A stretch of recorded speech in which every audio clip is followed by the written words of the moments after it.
മനുസ്മൃതിയാണ് ഞാൻ ഇന്ന് വായിക്കുന്ന ബുക്ക്.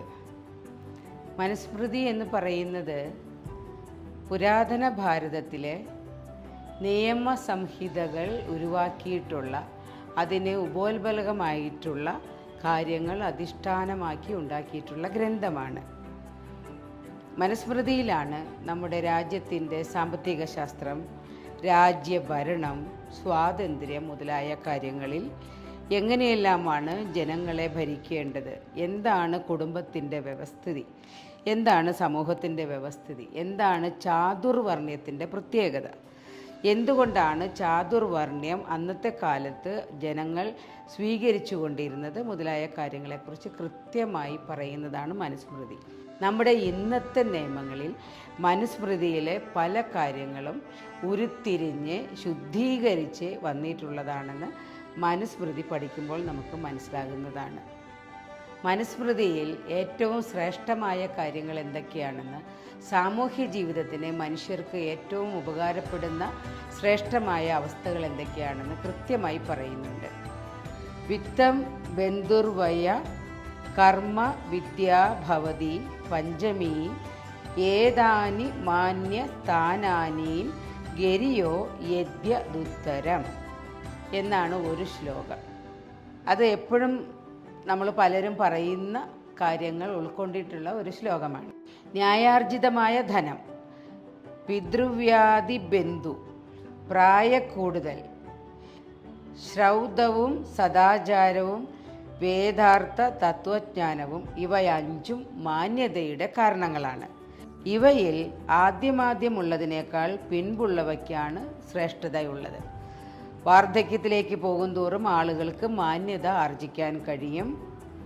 അതേപോലെ തന്നെ വേദത്തെക്കുറിച്ച്, അർത്ഥത്തെക്കുറിച്ചുള്ള ജ്ഞാനം, തത്വജ്ഞാനം എന്നിവ ആളുകളെ മാന്യന്മാരും ശ്രേഷ്ഠന്മാരുമാക്കും. സദാചാരം പാലിക്കുന്നവർക്ക് മാന്യത സ്വയമേവ ഉണ്ടാകുന്നതാണ്. അതേപോലെ തന്നെ സ്വന്തമായ അധ്വാനത്തിലൂടെ ന്യായാർജിതമായ ധനം, ഇന്ന് പലയിടത്തും കാണാൻ കിട്ടാത്തൊരു സാധനം അതായതുകൊണ്ട് മനുസ്മൃതിയിൽ ന്യായാർജിതമായ ധനമാണ് ഒരാളുടെ ശ്രേഷ്ഠതയ്ക്ക് കാരണമായി മാറുന്നത് എന്ന് കൃത്യമായി പറഞ്ഞിട്ടുണ്ട് എന്നുള്ളതാണ് ഈ ശ്ലോകത്തിൻ്റെ വലിയ ഒരു ഹൈലൈറ്റ്.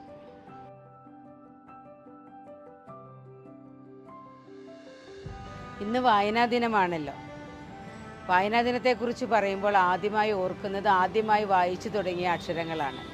സ്വാഭാവികമായും സ്കൂളിൽ 1ാം ക്ലാസ്സിലൊക്കെ പഠിക്കുന്ന കാലത്ത് അ ആ ഇ ഈ എന്നുള്ള വാക്കുകളാണല്ലോ ആദ്യമായി പറഞ്ഞു തുടങ്ങുന്നത്. അവിടെ നിന്ന് പിന്നെ പതുക്കെ വിവരങ്ങൾ മനസ്സിലാക്കുന്നതിനും വിവരങ്ങളെക്കുറിച്ച് ചിന്തിക്കുന്നതിനും വേണ്ടി വായനയെ വർദ്ധിപ്പിക്കാൻ തീരുമാനിച്ചു. മാതാപിതാക്കളുടെയും ഗുരുഭൂതന്മാരുടെയും ഒക്കെ സഹായത്താലാണ് വായനയെ വർദ്ധിപ്പിക്കാൻ തീരുമാനിച്ചത്. സ്കൂളുകളിലൊക്കെയുള്ള ലൈബ്രറിയിലെ പുസ്തകങ്ങൾ, കോളേജിലെ ലൈബ്രറി ഗ്രന്ഥങ്ങളൊക്കെ വായനയെ സഹായിക്കുന്നതായിരുന്നു.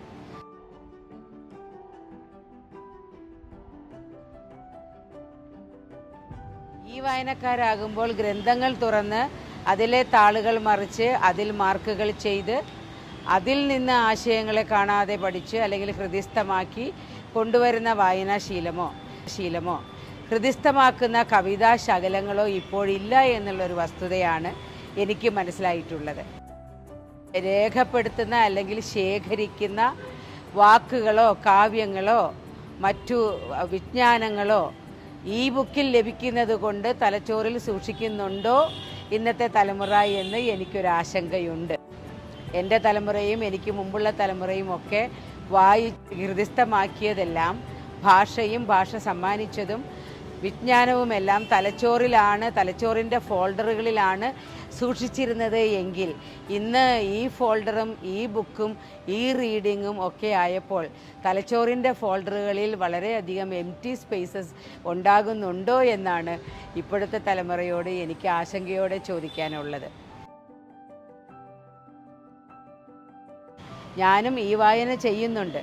യാത്രകളിൽ പെട്ടെന്ന് കോടതിയിൽ റെഫറൻസ് വേണ്ടി വരുമ്പോൾ, അതല്ലെങ്കിൽ വളരെ പെട്ടെന്ന് ഗുളിക രൂപത്തിലൊരു വിവരം ലഭിക്കണമെങ്കിൽ ഒക്കെ ഗൂഗിളിനെ ആശ്രയിച്ച് ഈ വായന ചെയ്യുന്നുണ്ടെങ്കിലും എനിക്ക് തൃപ്തി ഗ്രന്ഥങ്ങളിലൂടെ വിരലോടിച്ച് സ്വസ്ഥമായി ഇരുന്ന് വായിക്കുന്നതിലാണ്.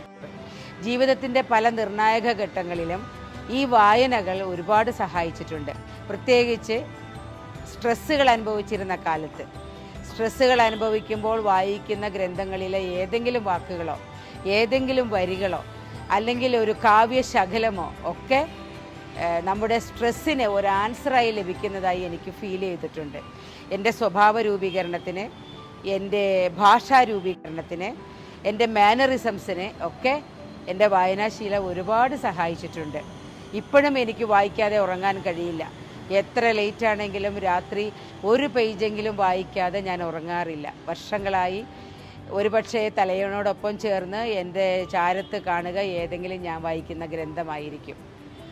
അത് വായിച്ച് അത് ഓർത്ത് കിടന്നുറങ്ങി, ഒരുപക്ഷെ ഉറക്കത്തിൽ വായിച്ചത് സ്വപ്നം കണ്ട് രാവിലെ വായിച്ച വാക്കുകൾ തന്നെ ഓർത്തുകൊണ്ട് ഉണരുന്ന ധാരാളം പ്രഭാതങ്ങൾ എൻ്റെ ജീവിതത്തിലുണ്ടായിരുന്നു, ഇപ്പോഴുമുണ്ട്.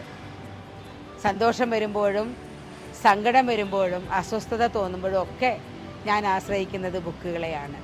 അതുകൊണ്ട് തന്നെ വായനാ ദിനത്തിൽ വായനാശീലം വർദ്ധിപ്പിക്കണമെന്നും വായനാശീലം സ്വഭാവത്തിൻ്റെ ഭാഗമായി മാറ്റണമെന്നും എനിക്ക് ഒരു അഭിപ്രായമുണ്ട്. അങ്ങനെ ചെയ്താൽ സന്തോഷമായിരുന്നു.